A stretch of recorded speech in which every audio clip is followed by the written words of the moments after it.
secara administrasi Bojonegoro ini terbentuk yang 344 tadi kan. Nah, kembalikan pada kesejarahan ini, kita baru memulai.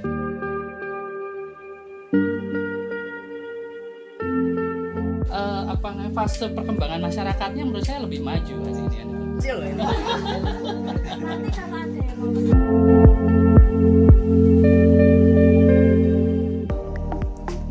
Mehumanisasi.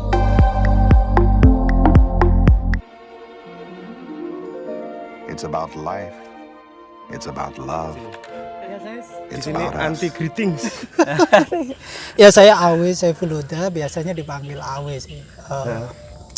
Kebetulan saya senang aktif di lembaga advokasi dan riset di Bojonegoro Institute. Bojonegoro Institute. Ya. Isu terakhir yang lagi digarap Sekarang lagi ini ada tak lihat di sosial media sampean kok banyak berhubungan dengan ibu-ibu. Iya, ini lagi ngangkat isu gender. Oke. Ya, pengaruh utama gender di Bojonegoro. Ya. Sama ini asli mana sih Mas sebenarnya? Aslinya Indonesia ya. Jadi lahir di Sukabumi, terus mendewasakan diri di Bandung. Iya. Dan juga pernah ke berbagai tempat.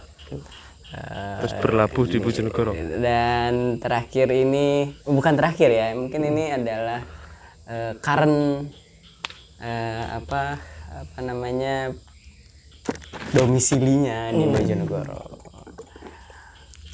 Ya. Tipikal orang yang tidak terikat teritori lah ya Mas. Iya, betul dan Petualang. Pengembangan. Kalau concernnya Mas? Lebih banyak berkecimpung di dalam ilmu komunikasi. Oke. Jadi basic ilmu komunikasi dan senang dengan hal-hal yang berbau komunikasi, psikologi, pendidikan, filsafat gitu. Jadi karena senang berekreasi ilmu itu, jadi Iya. itu selain menambah wawasan juga menambah teman sih sebetulnya. Jadi ya gaya-gayaan aja sih supaya supaya nyambung kalau ngobrol sama orang. Si kampus terbuka itu apa Mas? Wah ini.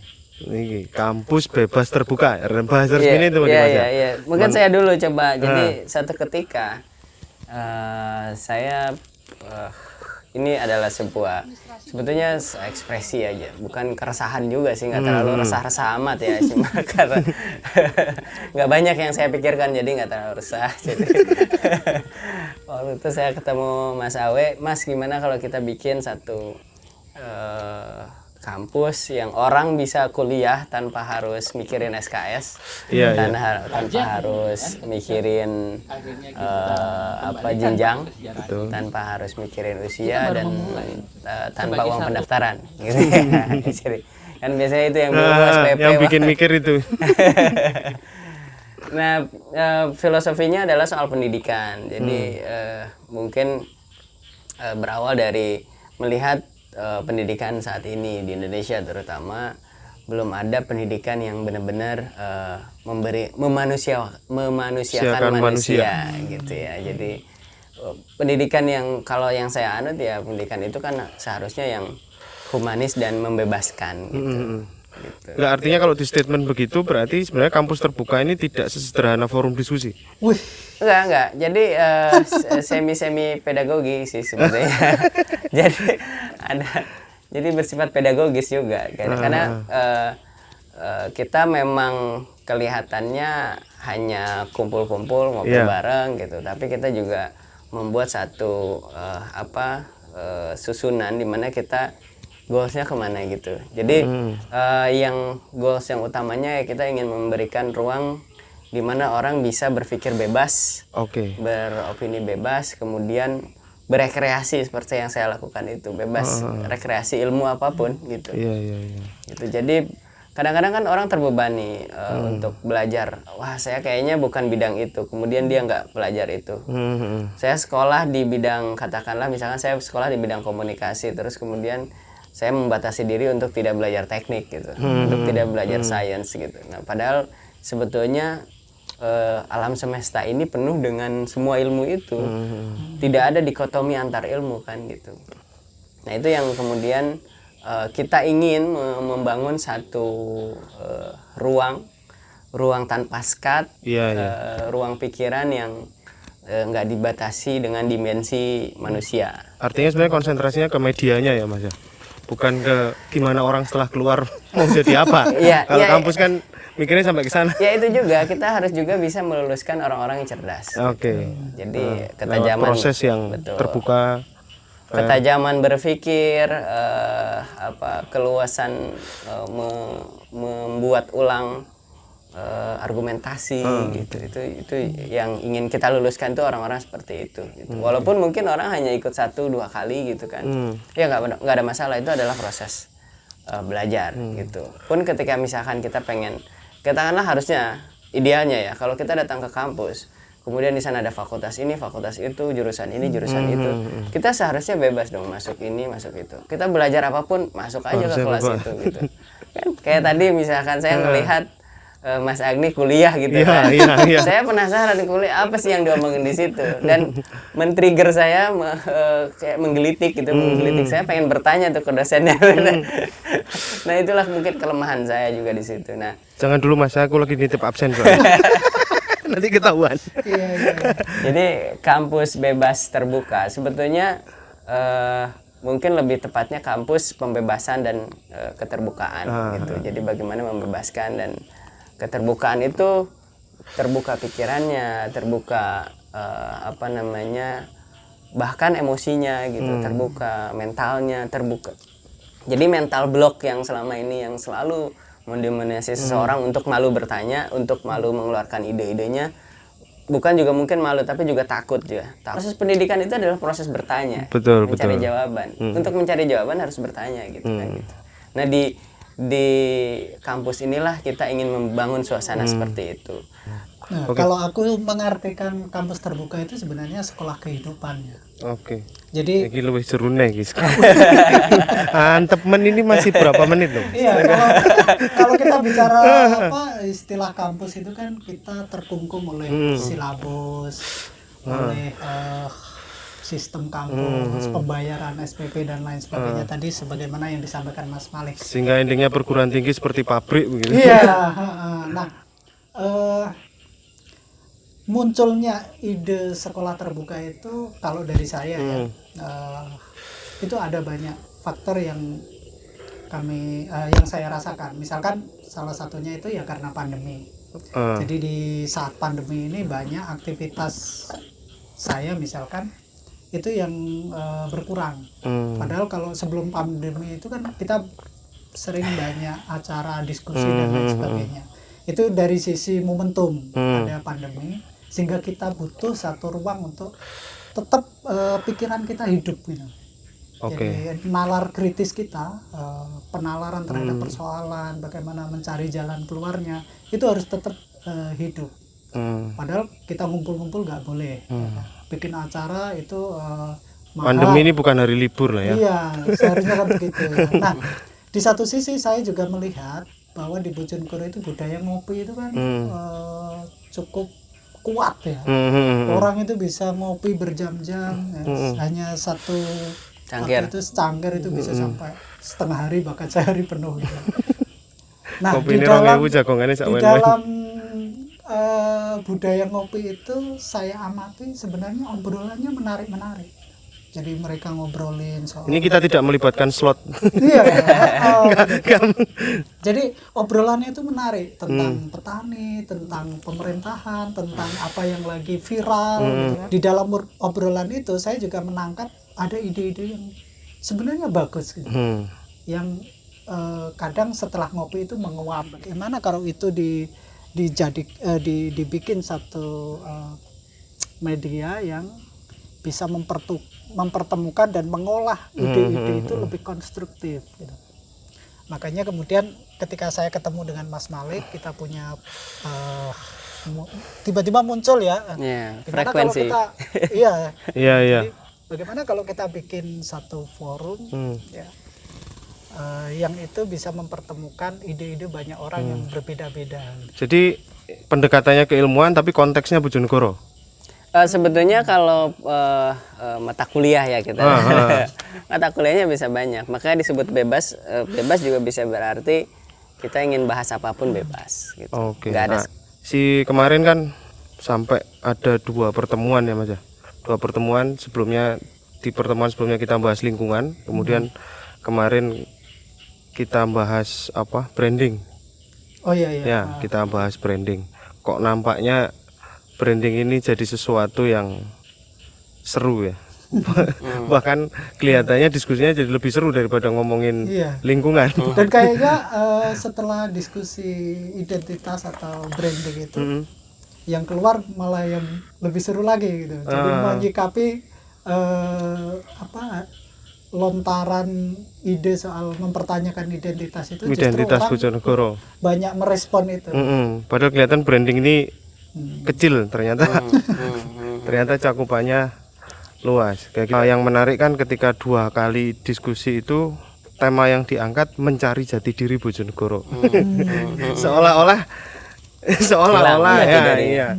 Ini clickbait atau iya apa Mas?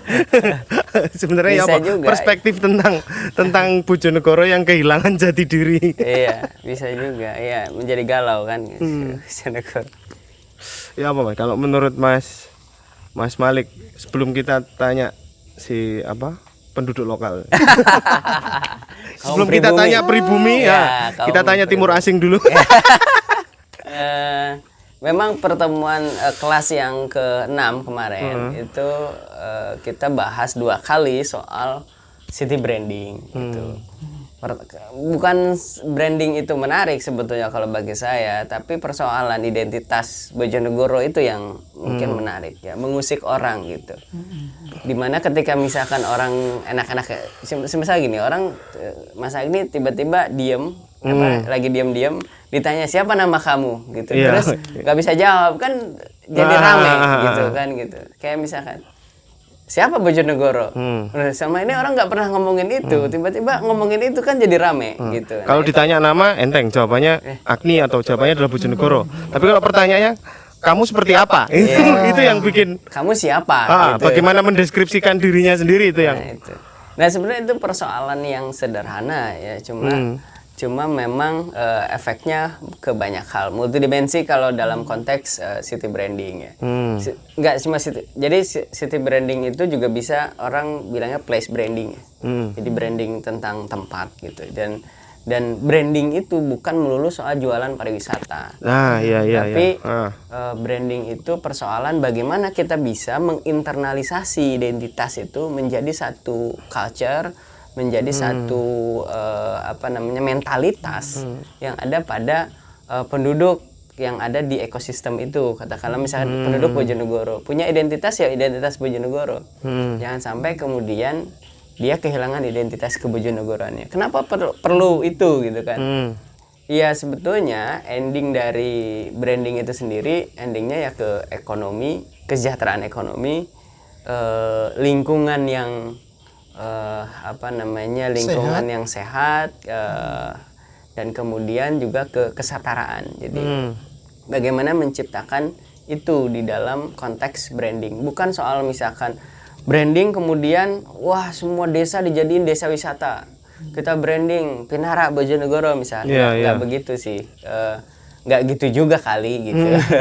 Tapi bagaimana kita bisa mendefinisikan diri kita sendiri lalu kemudian menginternalisasi jadi budaya nilai-nilai luhur itu.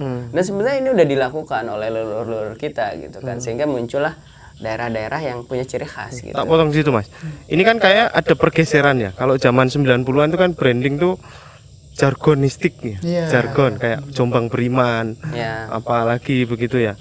Kalau sekarang kan jadi tuntutannya itu branding itu yang punya kemampuan untuk branding itu melekat erat pada peran kegiatan promosi. Jadi gimana orang datang meskipun euforianya kebawa setelah Wonderful Indonesia, terus seolah-olah semua harus bikin jargon. harus bikin jargon, harus bikin branding. Kalau itu kan sebetulnya kalau saya lihat bukan branding, itu flirting sebetulnya. Okay. Jadi menggoda orang untuk datang gitu. Bukan kalau branding itu kan memperkenalkan diri kita bahwa kita punya kelebihan nih gitu kan. Kita punya jati diri yang membuat orang itu jadi seneng tinggal di Bojonegoro, atau bahkan hanya berkunjung aja orang seneng gitu. Apalagi misalkan doing business gitu kan, atau misalkan di Bojonegoro menghabiskan masa pensiunnya katakanlah. Jadi membangun sebuah daerah itu menjadi nyaman untuk ditinggali gitu.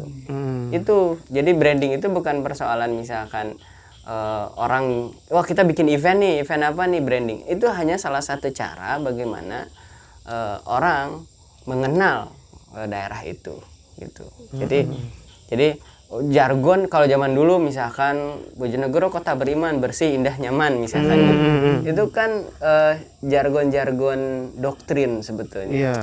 Ada lagi lumbung pangan, lumbung Nah, itu jargon doktrin yang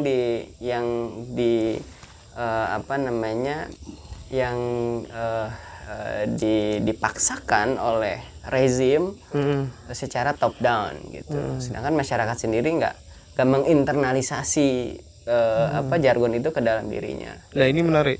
Artinya kan berarti di dua fase branding ini kan.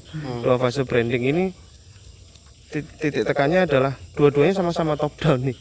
Cuma sekarang jadi bahasanya lebih keren aja. Desain logonya jadi lebih apa? Dua-duanya lebih, itu mana? Dua-duanya. Yang zaman beriman sama zaman beriman sama zaman pinara lah, kira-kira begitulah. Zaman beriman sama zaman pinara. Itu kan top down. Nah, sementara kan kalau tadi aku nangkep kan ini kan soal bagaimana kita mendeskripsikan diri kita sendiri, internalisasi brandingnya. Artinya kan sebenarnya branding ini harusnya partisipatif. Betul. Jadi untuk mengenal diri kita, katakanlah kita juga harus melibatkan tangan kita, melibatkan mata kita, melibatkan pendengaran kita, melibatkan mulut kita, melibatkan semua aspek yang ada, elemen, instrumen yang ada di dalam diri kita. Begitu pula ketika misalkan satu daerah, misalnya Bojonegoro, ingin mendefinisikan dirinya, ya tentu harus melibatkan semua elemen yang ada di situ. Oke. Jadi ketika misalkan masih melihat ini kayak semacam mentalitas penindas gitu ya, yang menganggap orang lain mati gitu. Jadi jiwa-jiwa nekrofilinya itu jadi kental gitu. Padahal sebetulnya semua elemen yang ada di satu daerah itu hidup gitu. Artinya kemudian branding ini harusnya sama pentingnya seperti kebijakan RT RW misalnya. Iya, benar. Kata kuncinya adalah keterlibatan civil society ketika membentuk itu. Ya, ketika kita misalkan mampu melibatkan semua unsur masyarakat, semua unsur bio ya, bukan unsur masyarakat aja, unsur bio yang ada di situ. Nggak cuma manusianya, tapi juga katakanlah tumbuhannya, hewannya yang ada di situ, habitatnya seperti apa. Itu juga proses pencarian jati diri itu. Dan proses pencarian jati diri nggak berhenti pada satu titik. Identifikasinya harus holistik lah ya. Betul. Nah, identifikasinya harus semuanya. Betul. Begitu. Oke. Nah, mungkin Mas Awe sudah banyak berinteraksi dengan, apalagi beliau ini kan indigenous people. sering melibatkan kelompok-kelompok masyarakat yang termarginalkan gitu kan. Itu yang saya menarik dari banyak belajar dari Mas Awe, bagaimana mengorganisir perempuan itu kan sulit ya. Saya mengorganisir satu perempuan aja sulit gitu, apalagi banyak perempuan. Sebelum ke sana, Mas, apakah benar sampean sebagai orang Bojonegoro merasa Bojonegoro kehilangan identitas? Atau Bojonegoro salah pakai nama? Jadi begini, mungkin sebenarnya tema itu muncul pada saat kita diskusi soal lingkungan ya. Oke. Jadi justru muncul karena diskusi lingkungan iya, ya. Oke. 3 pertemuan sebelumnya bukan malah muncul karena kita diskusi pariwisata. Iya, betul. Jadi pada saat 3 pertemuan sebelumnya kita bicara soal lingkungan di Bojonegoro dan isu lingkungan secara global. Nah, Bojonegoro ini banyak orang mengeluh akhir-akhir ini panasnya bukan main gitu. Iya. Ada peningkatan suhu bumi. Nah, dari situ kemudian teman-teman itu belajar soal tata ruang. Oke. Jadi kemarin sempat diskusi soal kebijakan tata ruang di Bojonegoro. Dalam diskusi tata ruang itu muncul beberapa muncul apa ya, Persoalan. iya, Oke. ada jargon dan macam-macam itu dibahas, sehingga ada kritik terhadap jargon-jargon yang muncul. Maka kemudian kita ingin apalagi ini momentum hari jadi. Iya, iya, iya. Nah, hari jadi itu adalah satu apa ya, tahapan di mana Bojonegoro ini dikenal di saat itu. Nah, kita ingin merefleksikan itu. Sebenarnya Bojonegoro ini seperti apa kita mendeskripsikan Bojonegoro? Karena banyak orang tanya misalkan atau tidak percaya diri mengaku Bojonegoro. Ada banyak orang itu bercerita bahwa ketika dia ketemu dengan orang Bojonegoro, ketika ditanya dari mana Mas? Dari Surabaya gitu. Nah, artinya ada ketidakpercayaan diri sebagai orang Bojonegoro. Ya. Mestinya bangga dong, oh dari mana? Saya Bojonegoro. Gitu. Iya, iya. Sebagai salah satu Minyak daerah pun orang lebih kenal terkaya cepu. nomor 3 ya kan, terkaya nomor 3 se-Indonesia, jadi kabupaten terkaya nomor 3 se-Indonesia. Tetapi kenapa ada ketidakpercayaan terhadap identitas kita sebagai masyarakat Bojonegoro? Nah, itu harus digali. Makanya cara menggali identitas, jadi identitas itu kalau saya menganggap itu tidak hanya sekedar nama, tidak hanya sekedar atribut, tapi identitas itu lebih luas dari itu, tentang karakter, jati diri, soal lokal genius, bagaimana bentuk-bentuk kecerdasan orang lokal merespon kearifan lokalnya gimana, kearifan lokalnya, dan bagaimana dia bersikap terhadap orang luar, bagaimana dia bersikap terhadap persoalan-persoalan di Bojonegoro. Nah, itu kan perlu digali karakternya. Nah, maka ada usul di pertemuan berikutnya itu adalah mengkaji sejarah. Kajian sejarah itu untuk mencari nilai-nilai positif atau citra positif dari sejarah kita itu yang merepresentasikan karakter orang Bojonegoro itu seperti apa. Nah, muncul beberapa kemarin itu diskusi soal ada beberapa, bahwa kan ada anggapan bahwa Bojonegoro itu kabupaten adem ayem. Jadi Bojonegoro itu adem ayem, meskipun tidak ada masalah ada itu ya tidak ada pergolakan. Beda misalkan Tuban gitu kan. Kalau kata Pak Mali, kondisi apapun tetap tersenyum. Ya, begitu kan. Nah, apakah seperti itu gitu? Emotikonnya cuma satu, senyum dok. Nah, akhirnya teman-teman termasuk saya sendiri juga mencoba membaca sejarah Bojonegoro. Tahun 2013 saya juga pernah menulis di opini di Radar itu soal waktu itu Bupati lagi ingin membangun patung Angling Darmo. Padahal kita tahu Angling Darmo itu dongeng kan, sampai sekarang belum terbukti itu sebagai sejarah gitu. Nah, ini yang menarik, sampean men-challenge kemarin di diskusi ya, bukan sampean tapi kita. Kemudian terungkap dalam diskusi itu kan, saya ingat betul yang pertama ya, terkait sejarah. Bojonegoro itu usianya nggak 340 tahun sebenarnya. 344. Kemudian yang kedua, Angling Darmo ini bukan ikon yang pas untuk Bojonegoro. Bukan pas karena bukan sejarah, atau sampai sekarang belum terbukti bahwa itu sebagai milik Bojonegoro. Sejarah ya, apalagi Angling Darmo ini masih dianggap sebagai dongeng. Bahkan di beberapa daerah, misalkan Pati, terus mana yang terbaru Rembang, itu Tasik itu juga memperebutkan itu ya. Iya, merebutkan itu. Nah, meskipun sudah diadopsi Genta Buana Production begitu ya. Iya, di sinetron ya. Dengan naga yang kepalanya goyang-goyang. Iya. Nah, dulu itu juga sempat tahun 2013 itu saya saat itu masih di komunitas literasi. Itu memperdebatkan kalau misalkan identitas Angling Darmo itu sebagai identitas Bojonegoro, nilai positif dari cerita Angling Darmo itu apa?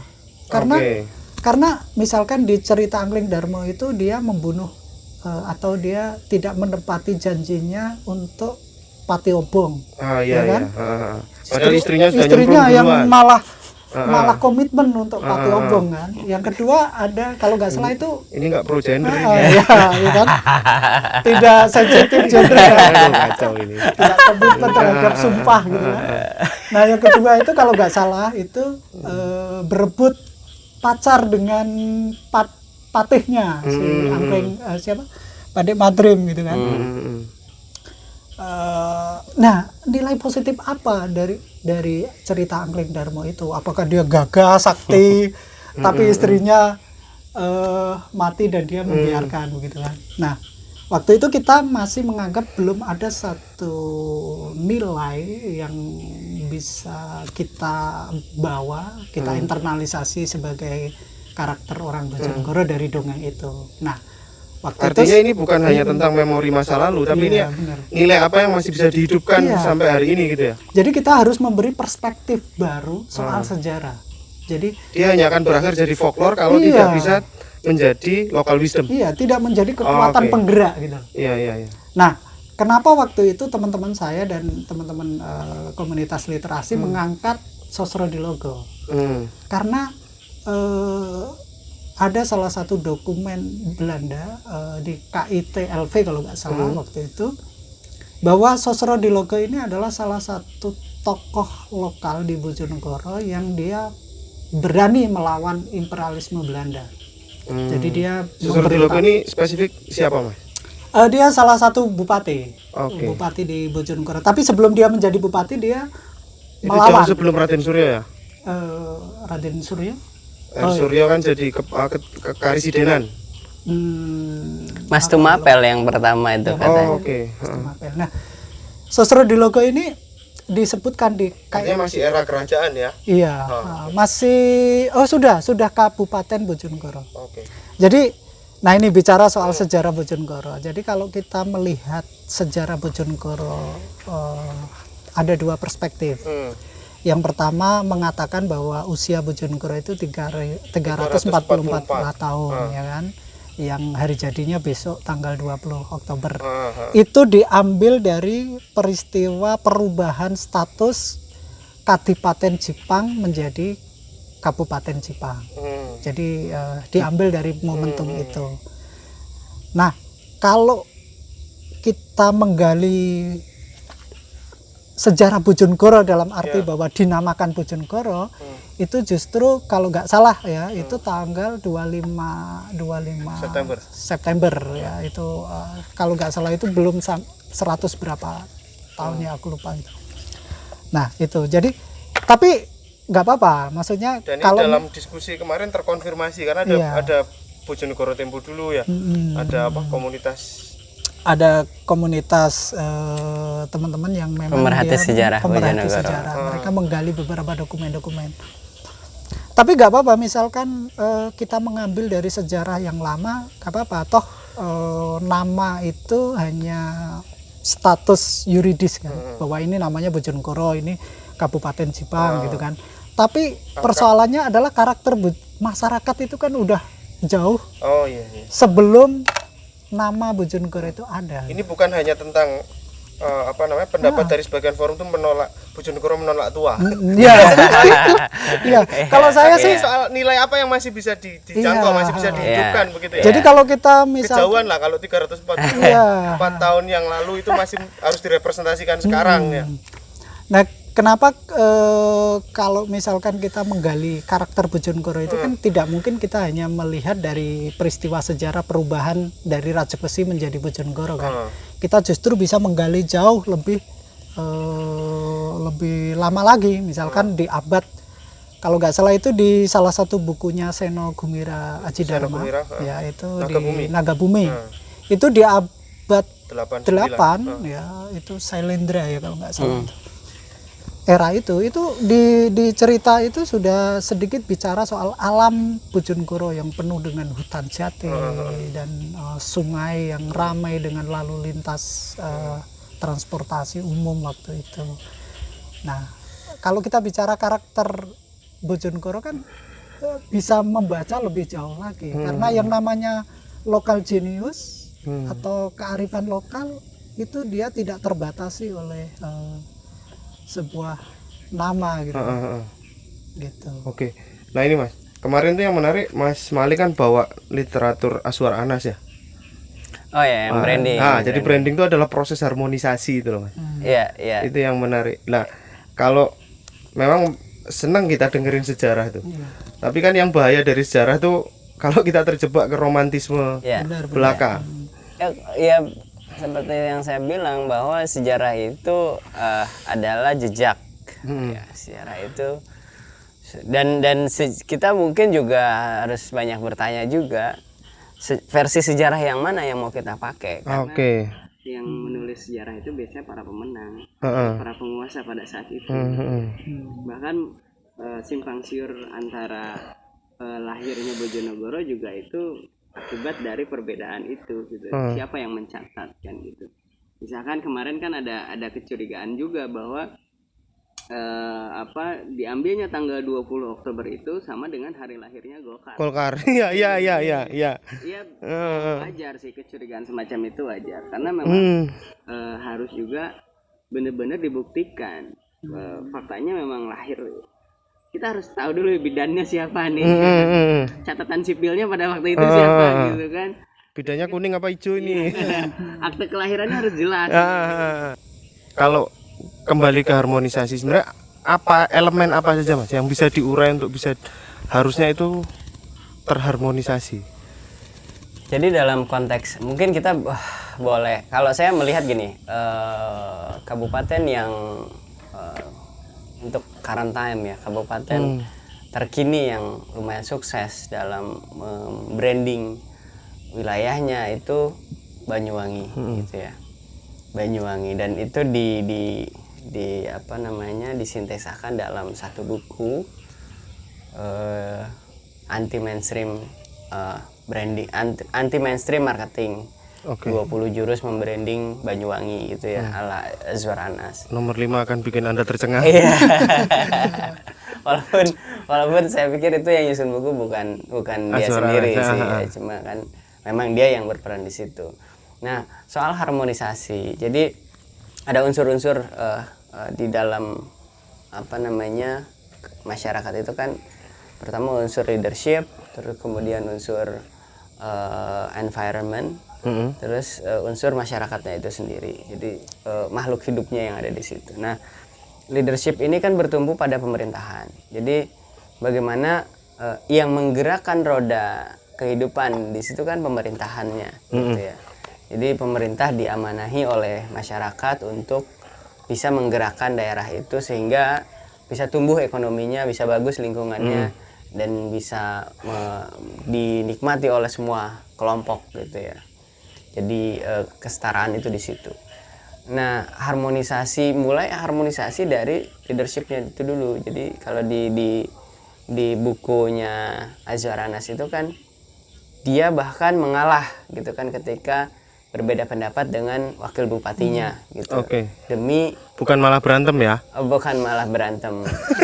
Ya nggak merujuk pada Bojonegoro ya. Kalau Bojonegoro Wakanda.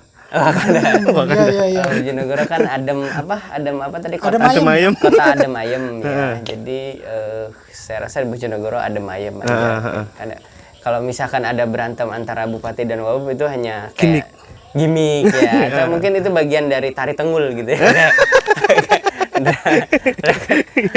Tenggul itu harus ada dramanya gitu. Nah harmonisasi ini diperlukan karena roda ini nggak akan berjalan kalau yang menjalankan rodanya berantem. Yang satu katakanlah dalam menggoes sepeda gitu ya, kaki kiri ke belakang, kaki kanan. Jadi berebut nih, nggak akan jalan-jalan kan, diam aja di situ. Tapi kalau misalkan saling sinergi satu sama lain, dia akan berjalan rodanya. It's about life. It's about love. It's about us.